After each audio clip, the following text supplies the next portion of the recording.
Liburan musim panas di rumah sahabatku seharusnya menjadi waktu yang menyenangkan dan santai. Namun di malam pertama aku tiba di rumah Bima di Lembang, aku melihat sesuatu yang mengguncang seluruh duniaku saat aku keluar ke teras untuk menghirup udara sejuk pegunungan karena tidak bisa tidur. Aku mendengar suara bisik-bisik pelan dari taman belakang, dan saat aku mengintip dari balik pohon mangga besar aku melihat Bima sahabatku sejaksma sedang berpelukan erat dengan seorang pria yang aku kenal sebagai Andi, tetangga dekat mereka. Bibir mereka bertemu dalam ciuman yang lembut penuh perasaan. Di bawah cahaya bulan purnama, jantungku berdegup sangat kencang seolah mau keluar dari dada. Dunia seolah berhenti berputar dan aku mundur selangkah dengan tangan gemetar. Pintu kaca kamar tamu tertutup tanpa suara, tapi pikiranku sudah berantakan total. Bagaimana mungkin Bima yang selalu kutahu sebagai cowok biasa yang suka bercerita tentang cewek di kampus Bandung sekarang melakukan ini di rumah keluarganya sendiri yang terkenal konservatif. Aku berlari kembali ke kamar, duduk di tepi tempat tidur kayu yang dingin, tanganku menutup mulut agar tidak ada suara keluar. Apa yang baru saja aku lihat itu nyata atau aku sedang bermimpi buruk? Kenangan kami berdua sejak SMA di Jakarta langsung melintas seperti ilm. Kami main bola bersama di lapangan sekolah, liburan ke Pantai Ancol, cerita malam-malam tentang mimpi kuliah dan masa depan. Bima selalu jadi orang yang paling mengerti aku saat aku sedih karena tekanan orang tua yang ingin aku jadi insinyur sukses seperti ayahku. Tapi sekarang rahasia ini seperti pisau yang menusuk. Apakah dia menyembunyikan ini dariku selama bertahun-tahun karena takut aku menolaknya? Aku berdiri mendekati jendela lagi, tapi taman sudah sepi, hanya angin malam yang meniup daun-daun mangga. Malam itu aku tidak bisa tidur sama sekali. Aku berbaring menatap langit-langit kamar tamu yang dihiasi lampu gantung sederhana dari rotan khas Bogor. Pikiranku dipenuhi pertanyaan tanpa jawab. Pagi harinya aku berusaha bersikap normal saat sarapan bersama keluarga Bima. Ibu Bima yang ramah menyajikan nasi goreng spesial dengan telur mata sapi dan kerupuk udang. Bapak Bima yang pensiunan pegawai negeri duduk di kepala meja sambil membaca koran lokal, dan adik perempuan Bima yang masih SMA bercerita tentang ujian sekolah. Bima duduk di seberangku tersenyum lebar seperti biasa. Bro, lu capek ya dari Jakarta semalam, kelihatan pucet, katanya sambil menuang kopi hitam panas untukku. Aku mengangguk saja, tapi saat mata kami bertemu aku merasa ada yang berbeda, ada rasa hangat aneh yang naik ke dada yang tidak pernah kurasakan sebelumnya. Sepanjang hari kami menghabiskan waktu jalan-jalan ke kebun teh di sekitar Lembang. Udara sejuk pegunungan membuat kami naik motor matic Bima sambil tertawa-tawa melewati jalan berliku dengan pemandangan sawah hijau dan Gunung Tangkuban Perahu di kejauhan. Tapi di dalam hatiku ada badai. Aku terus mengingat adegan malam itu, dan setiap kali Bima dekat denganku seperti saat dia memegang bahuku untuk menunjuk pohon teh yang bagus, aku merasa jantungku berdegup lebih cepat. Sore harinya saat kami istirahat di warung kecil minum es teh manis, Bima tanya dengan suara pelan, "Dram, lu kenapa sih dari tadi diem aja, ada masalah di Jakarta?" Aku hampir ingin bilang semuanya tapi lidahku keluh. "Cuma capek perjalanan aja," jawabku bohong. Malam kedua aku tidak bisa menahan diri lagi. Aku memutuskan untuk mengintai lagi, dan benar saja Bima keluar rumah diam-diam ke taman. Kali ini aku lebih dekat dan mendengar percakapan mereka. Bima bilang, "Andi, aku takut banget kalau bapak tahu, dia pasti marah besar dan usir aku dari rumah ini. Keluarga kita kan taat agama." Andi memeluknya erat dan berkata, "Kita hati-hati aja Bi selama liburan ini." Saat itu hatiku sakit sekali, seperti ada yang meremas, tapi bukan marah melainkan cemburu yang aneh. Aku kembali ke kamar dengan langkah gontai, dan untuk pertama kali dalam hidup aku bertanya pada diriku sendiri, apakah aku selama ini juga menyimpan perasaan yang sama terhadap Bima? Apakah persahabatan kami selama ini sebenarnya lebih dari itu? Aku menangis diam-diam di bantal sampai pagi datang. Keesokan harinya setelah sarapan yang penuh tawa keluarga, aku dan Bima pergi ke pasar tradisional di pusat Lembang. Udara pagi masih sejuk, aroma kopi Arabica dari kios-kios kecil bercampur bau sate ayam yang sedang dibakar. Bima berjalan di sampingku sambil bercanda seperti biasa. Dulu harus coba dodol Garut di sini Ram, enak banget, tapi aku hanya tersenyum tipis karena pikiranku masih penuh dengan rahasia malam itu. Di pasar kami bertemu beberapa tetangga Bima yang menyapa ramah, tapi aku merasa setiap senyum mereka seperti menyembunyikan sesuatu. Saat kami duduk di bangku kayu makan bakso urat panas, Bima tiba-tiba serius, "Dram, kalau ada yang mengganggu lu cerita ya, kita kan sahabat." Kata-kata itu membuatku hampir tersedak. Aku ingin bilang, aku tahu rahasiamu Bi, tapi aku takut." Sebaliknya aku balik tanya tentang kuliahnya di Bandung dan Bima cerita panjang tentang teman-temannya, proyek kuliah dan tekanan untuk cepat lulus serta menikah. "Bapak selalu bilang cowok harus punya istri dan anak biar keluarga bangga," katanya sambil tertawa tapi matanya sedih. Saat itu aku merasa paham betapa beratnya beban yang dia pikul di rumah ini yang penuh dengan nilai-nilai tradisional Jawa Barat. Sore harinya kami naik ke bukit kecil di belakang rumah untuk melihat matahari terbenam. Pemandangan lembah hijau dan kabut tipis membuat suasana romantis tanpa sengaja. Bima duduk dekat denganku, bahu kami bersentuhan dan untuk pertama kali aku tidak menjauh, malah merasa nyaman. "Ram, lu ingat waktu kita camping di Gunung Gede dulu?" tanyanya tiba-tiba. Aku mengangguk dan kenangan itu muncul. Kami berdua tidur di tenda kecil berbagi selimut karena dingin dan Bima memelukku dari belakang untuk hangat. Saat itu aku pikir itu biasa saja, tapi sekarang aku sadar perasaan itu sudah ada sejak dulu. Malam itu setelah makan malam keluarga dengan menu ikan bakar sambal terasi dan sayur asam, Bapak Bima bercerita tentang masa mudanya yang ketat dan bagaimana agama mengajarkan laki-laki harus menikahi perempuan. Aku melirik Bima yang diam saja tapi tangannya di bawah meja mengepal. Setelah semua tidur aku menemukan Bima di teras belakang sendirian. Aku mendekat dan untuk pertama kali aku bicara, "Bi, aku tahu." Bima menoleh kaget, matanya melebar. "Tahu apa Ram?" "Tentang Andi dan kalian," jawabku pelan. Bima terdiam lama lalu air mata jatuh di pipinya. "Jangan bilang siapa-siapa Ram, aku mohon, ini bisa hancurkan keluargaku."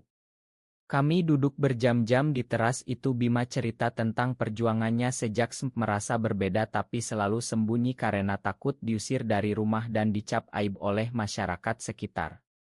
Aku mendengar semua itu dengan hati berat dan saat dia memelukku untuk terima kasih aku merasa tubuhku hangat seperti listrik mengalir.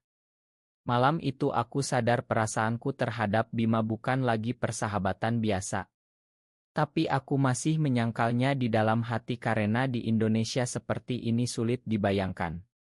Besoknya kami berdua pergi ke kebun stroberi dekat rumah Bima memetik buah sambil tertawa, tapi setiap sentuhan tangan kami saat memetik buah yang sama membuatku gelisah. Hari ketiga liburan, cuaca di Lembang mendung dan hujan gerimis membuat kami lebih banyak di rumah. Ibu Bima memasak opor ayam spesial untuk makan siang dan seluruh keluarga berkumpul di ruang tamu sambil nonton sinetron. Bapak Bima seperti biasa bicara tentang pentingnya menjaga nama baik keluarga di kampung ini. "Kalau ada yang aneh-aneh langsung jadi gosip," katanya sambil melirik Bima. Aku merasa tegang karena tahu rahasia itu bisa meledak kapan saja. Sore harinya saat hujan reda, Bima ajak aku jalan kaki ke sungai kecil di belakang rumah. Air mengalir deras dan kami duduk di batu besar. "Ram, terima kasih udah jaga rahasiaku," katanya pelan. Aku mengangguk tapi hatiku bergejolak. Aku ingin bilang bahwa aku juga mulai merasakan hal yang sama tapi kata-kata itu tertahan di tenggorokan. Malam itu Andi datang diam-diam ke taman lagi dan aku melihat dari jendela mereka berpelukan lama tanpa ciuman. Kali ini hanya pelukan penuh kasih sayang. Aku merasa cemburu yang membara tapi juga ingin melindungi Bima dari dunia yang kejam. Keesokan paginya adik Bima hampir menemukan pesan dari Andi di ponsel Bima tapi aku cepat alihkan perhatian dengan bercanda. Bima berterima kasih padaku dengan tatapan yang dalam dan saat itu aku sadar aku sudah jatuh cinta padanya. Tapi aku masih takut apa kata orang tuaku di Jakarta yang sangat religius dan masyarakat yang selalu menghakimi. Kami menghabiskan hari dengan membantu Bapak Bima di kebun kopi belakang rumah memetik buah kopi merah sambil bercerita tentang masa kecil. Bima cerita bagaimana dia selalu merasa kesepian meski punya banyak teman karena tidak bisa jujur tentang dirinya. Aku mendengar dan merasa sakit karena aku juga mulai mengalami hal yang sama. Sore harinya kami naik motor ke puncak lembang melihat kabut turun dan Bima pegang pinggangku lebih erat dari biasa. Aku tidak menolak malah merasa tenang. Malam itu setelah sholat maghrib keluarga Bima duduk bersama Bapak bicara tentang pernikahan di Bima lu sudah 22 tahun kapan bawa calon istri pulang. Bima pucat dan aku merasa harus melindunginya. Setelah semua tidur kami berdua duduk di dapur minum teh hangat Bima menangis pelan aku capek ram sembunyi terus. Aku peluk dia untuk pertama kali dengan perasaan yang tulus dan saat pelukan itu berlangsung lama aku tahu hidupku sudah berubah selamanya. Ile tilu selesai sekitar 5 kata dengan peningkatan ketegangan melalui interaksi keluarga momen kedekatan isik yang emosional dan konflik internal Rama yang semakin kuat tentang identitas dan takut akan penolakan sosial di Indonesia. Ile opat. Di pertengahan liburan kami pergi ke Bandung naik kereta lokal untuk belanja dan jalan-jalan di Braga. Kota ramai dengan mobil dan orang membuatku lupa sejenak akan masalah tapi saat kami duduk di Kai Intage Bima tiba-tiba bilang deram kalau aku jujur ke keluarga apa yang terjadi menurutmu. Aku terdiam lama lalu jawab mereka mungkin tidak siap Bi tapi aku akan dukung lu. Kata-kata itu keluar begitu saja dan membuat kami berdua diam dengan tatapan yang penuh arti. Kembali ke Lembang malam harinya hujan deras dan listrik padam kami duduk di ruang tamu dengan lilin Bapak Bima cerita tentang masa lalu yang penuh aturan ketat. Aku melihat Bima gelisah dan saat semua tidur aku temani dia di kamarnya kami bicara sampai subuh tentang mimpi-mimpi kami tentang masa depan di mana kami bisa bebas. Aku cerita tentang tekanan orang tuaku yang ingin aku menikah cepat dan Bima mendengar dengan empati. Momen itu membuat kami semakin dekat. Hari berikutnya saat membantu ibu Bima memasak rendang di dapur Bima memegang tanganku sebentar saat mengaduk dan aku tidak menariknya. Adik Bima hampir melihat tapi aku cepat pura-pura ambil piring. Ketegangan semakin tinggi saat tetangga datang berkunjung dan gosip tentang anak muda yang aneh di kampung sebelah muncul Bapak Bima langsung komentar keras. Aku merasa marah dalam hati dan ingin membela Bima. Malam itu kami bertemu Andi lagi di taman tapi kali ini Bima bilang padanya bahwa dia butuh waktu untuk memikirkan semuanya. Andi sedih tapi mengerti. Setelah Andi pulang Bima peluk aku di taman dan bisik drum lu yang selalu ada untukku. Hatiku meleleh dan untuk pertama kali aku balas pelukannya dengan erat. Konflik batinku mencapai puncak aku sadar aku mencintai Bima tapi takut akan konsekuensi di masyarakat Indonesia yang masih sulit menerima. Ketegangan mencapai titik didih saat akhir pekan keluarga besar Bima berkumpul di rumah untuk acara syukuran ulang tahun Bapak. Kerabat dari Bandung dan Jakarta datang banyak makanan dan tawa tapi aku merasa seperti bom waktu. Selama acara Bima harus berpura-pura bahagia saat ditanya tentang pacar dan aku melihat matanya kosong. Saat makan malam besar di halaman belakang dengan lampion menyala kerabat bicara tentang laki-laki sejati dan kutukan terhadap hal-hal yang dianggap menyimpang. Bima hampir menangis dan aku pegang lengannya di bawah meja untuk memberi kekuatan. Malam itu setelah acara selesai dan semua tidur Bima bilang padaku dram aku tidak tahan lagi aku ingin kabur. Aku tahan dia dan kami bicara panjang lebar tentang pilihan hidup aku bilang kita hadapi bersama Bi aku tidak akan tinggalkan lu. Momen itu adalah titik balik aku memutuskan untuk mengorbankan ketakutanku sendiri demi dia. Keesokan harinya saat kerabat masih ada Andi datang tanpa sengaja dan hampir ketahuan tapi aku cepat alihkan perhatian dengan pura-pura sakit dan bawa Bima ke kamar. Keluarga khawatir dan aku bohong untuk lindungi rahasia itu adalah pengorbanan pertamaku yang besar. Sore harinya kami berdua pergi ke Bukit Aurit dan di sana Bima menangis di bahuku dram lu ubah hidupku. Aku balas, kamu juga ubah hatiku, Bi. Saat itu kami berpelukan lama di bawah pohon pinus dan aku merasa damai meski badai masih mengintai. Konflik dengan masyarakat semakin nyata saat seorang tetangga curiga dan bertanya hal-hal aneh tapi aku hadapi dengan tenang. Pertumbuhan karakterku terlihat, aku yang dulu penakut sekarang berani ambil keputusan. Di hari terakhir liburan sebelum aku pulang ke Jakarta, suasana rumah Bima tenang kembali setelah kerabat pulang. Kami berdua duduk di bukit melihat matahari terbit, kabut tipis menyelimuti lembah dan angin sejuk membawa aroma kopi dari kebun bawah. Bima pegang tanganku erat dan bilang deram, terima kasih atas semua dukungan lu, aku sudah putuskan untuk jujur pelan-pelan dengan keluargaku meski berat. Aku tersenyum dan jawab, aku juga akan jujur dengan diriku sendiri, Bi, kita hadapi bersama apapun yang terjadi.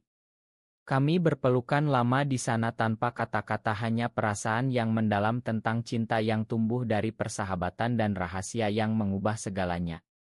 Sepanjang perjalanan pulang naik kereta aku merenung tentang perubahan dalam diriku dari pemuda biasa yang takut beda menjadi seseorang yang berani menerima jati diri meski di tengah tekanan keluarga dan masyarakat Indonesia yang masih kental dengan norma tradisional. Aku tahu jalan masih panjang, ada banyak tantangan, tapi hatiku sudah damai. Saat tiba di stasiun Gambir Jakarta, orang tuaku menyambut dengan pelukan hangat, tapi aku sudah berbeda. Aku akan mulai bicara pelan-pelan tentang siapa aku sebenarnya. Bima kirim pesan, hati-hati di jalan bro, kita ketemu lagi. Aku balas dengan senyum. Liburan yang tampak biasa itu benar-benar mengubah hidupku selamanya. Apakah mencintai sesama jenis di Indonesia selalu harus disembunyikan demi menjaga keharmonisan keluarga dan masyarakat, atau keberanian untuk jujur adalah satu-satunya jalan menuju kebahagiaan sejati? Benar atau salah?